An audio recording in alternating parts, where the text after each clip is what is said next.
গত সপ্তাহে মার্কিন প্রেসিডেন্ট ডোনাল্ড ট্রাম্প দাবি করেছিলেন তার সঙ্গে ভারতের প্রধানমন্ত্রী নরেন্দ্র মোদীর কথা হয়েছে। সেখানে মোদী তাকে আশ্বাস দিয়েছেন ভারত আর রাশিয়ার তেল কিনবে না। তবে ভারত এই দাবি অস্বীকার করেছে।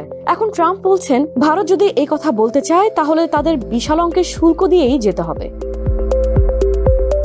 বার্তা সংস্থা রয়টার্সের খবরে বলা হয়েছে, স্থানীয় সময় গত 19 অক্টোবর ডোনাল্ড ট্রাম্প আবারও দাবি করেছেন ভারতের প্রধানমন্ত্রী নরেন্দ্র মোদী তাকে জানিয়েছেন ভারত রাশিয়া থেকে তেল কেনা বন্ধ করবে। তবে ট্রাম্প সতর্ক করে বলেছেন যদি ভারত তা না করে তাহলে ভয়ঙ্কর শুল্ক গুনতে হবে। এয়ারফোর্স ওয়ানে সাংবাদিকদের সঙ্গে কথা বলতে গিয়ে ট্রাম্প বলেন, আমি ভারতের প্রধানমন্ত্রী নরেন্দ্র মোদীর সঙ্গে কথা বলেছি। তিনি আমাকে বলেছেন রাশিয়ার তেলের ব্যাপারে তারা আর এগোবেন না। এ সময় সাংবাদিকেরা তাকে স্মরণ করিয়ে দেন ভারত তো বলছে মোদী ও ট্রাম্পের মধ্যে এমন কোনো কথা হয়নি। তখন ট্রাম্প বলেন তারা যদি সেটা বলতে চায় তাহলে তারা বিশাল অঙ্কের শুল্ক দিয়েই যেতে হবে। তারা নিশ্চয়ই সেটা চায় না।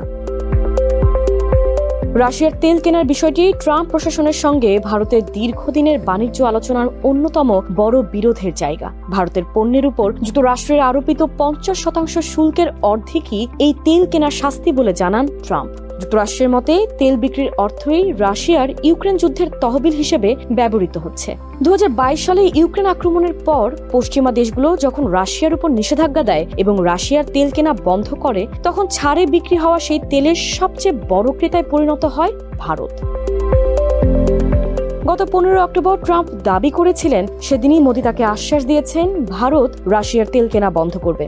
এরপর ভারতের পররাষ্ট্র মন্ত্রণালয় জানিয়েছে ওই দিন মোদী ও ট্রাম্পের মধ্যে কোনো ফোনালাপ হয়েছে বলে তারা জানে না। তাদের ভাষায় ভারতের মূল উদ্বেগ হলো ভারতীয় ভোক্তার স্বার্থ রক্ষা করা। হোয়াইট হাউসের এক কর্মকর্তা বলেন ভারত রাশিয়ার তেল আমদানি অর্ধেকে নামিয়েছে। তবে ভারতীয় সূত্রগুলো জানিয়েছে এখনো কোনো তাৎক্ষণিক হ্রাস দেখা যায়নি। তাদের মতে ভারতীয় রিফাইনারিগুলো নভেম্বরে জাহাজে তেল পাঠানোর অর্ডার আগেই দিয়ে ফেলেছে, যার কিছু ডিসেম্বরেও পৌঁছাবে। তাই আমদানি কমার প্রভাব দেখা যেতে পারে ডিসেম্বর বা জানুয়ারির পরিসংখ্যানে।